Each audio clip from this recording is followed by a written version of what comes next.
গলাচিপা খেয়াঘাট।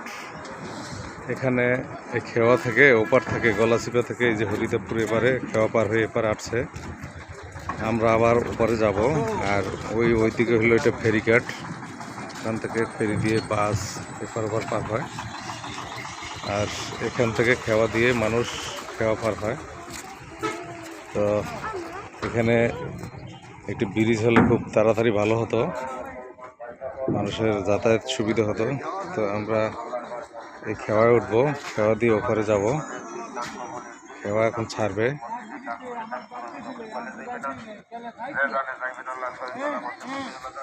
ওই খেওয়ায় উঠলাম।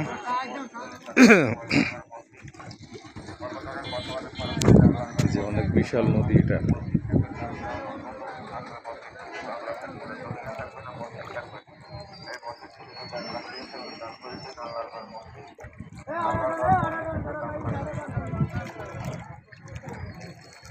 এই নদী দিয়ে একেবারে বঙ্গোপসাগরে যাওয়া যায় এবং দক্ষিণ অঞ্চলে যে কুয়াকাটা বলি আমরা, সেই কুয়াকাটার সাথে এই নদীটির মোহনা।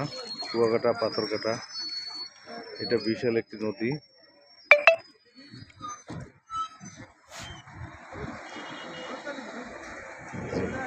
ফেরি দিয়ে ঢাকা থেকে যে বাস আসছে সেই বাস ফেরিতে উঠে ওপারে যাবে। এটা হলো গলাচিপার ফেরি।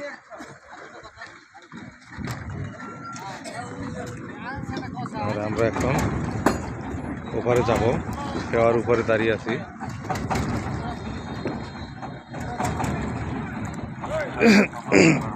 খেওয়া ছেড়ে যাচ্ছে।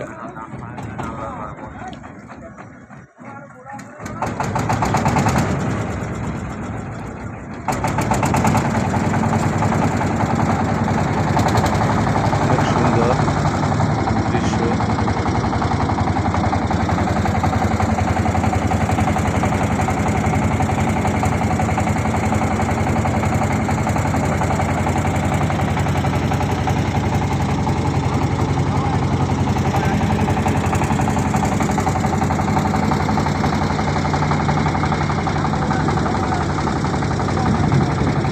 আমরা একেবারে এখন নদীর মাঝখানে চলে আসছি।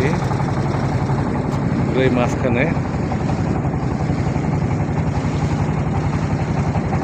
যে নদীর মাঝখানে আছি, এই নদীটার বুকটা বর্ষাকালে যেভাবে তুফান হয় দেখলে ভয় লাগে। আর এখন শীতকালের কারণে একেবারে কোনো সারা শব্দ নাই। নদীর বুক, যেটা নদীর কোল বলে, তাই একেবারেই চুপচাপ হয়ে আছে, নিস্তব্ধ। অথচ বর্ষাকালে এই নদীর একেবারে যে ঢেউ থাকে, ঢেউ পাহাড়ের মতো।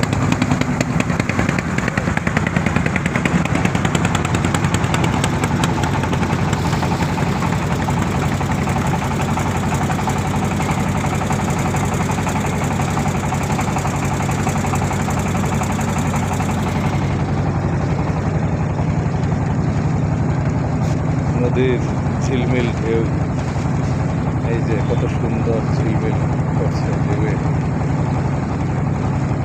ঝিলিমিলি খেলছে সূর্যের আলোতে। কি সুন্দর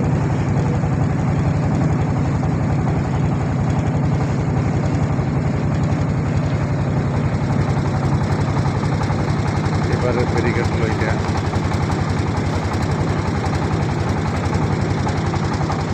যে ওপার থেকে আমরা চলে আসছি। এগুলো লঞ্চ ঘাট, গলাচিপা লঞ্চ ঘাট।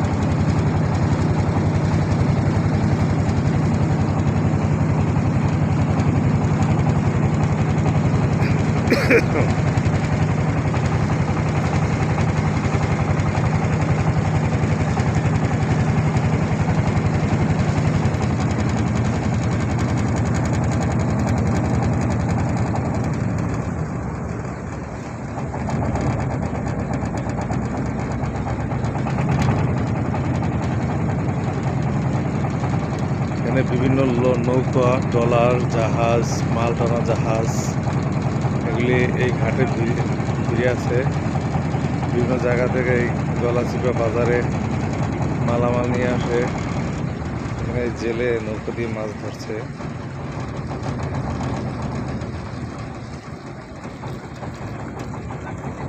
সুন্দর নৌকো পাই। আমরা অলরেডি এপারে চলে আসছি, পৌঁছে গেছি।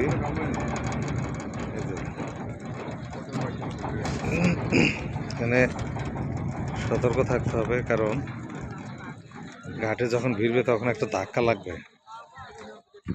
এই যে এপার থেকে মানুষ ভরে আবার ওপার যাওয়ার জন্য আরেকটি ট্রলারে রেডি হয়ে গেছে। আর আমরা এখন উঠতেছি। এই যে আমরা এই খেওয়া থেকে উঠলাম।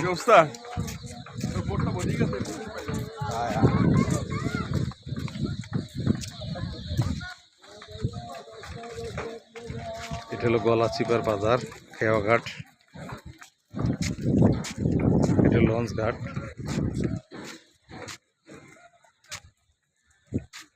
তো সবাই ভালো থাকবেন, সুন্দর থাকবেন, সুস্থ থাকবেন। আমার চ্যানেলটি লাইক, কমেন্ট, শেয়ার করবেন, সাবস্ক্রাইব করবেন এবং সুন্দর সুন্দর ভালো ভালো ভিডিও দৃশ্য দেখার জন্য আমি আপনাদেরকে ভিডিও আপলোড করার চেষ্টা করবো। আপনারা আমাদের পাশে থেকে সহযোগিতা করবেন। আল্লাহ হাফিজ।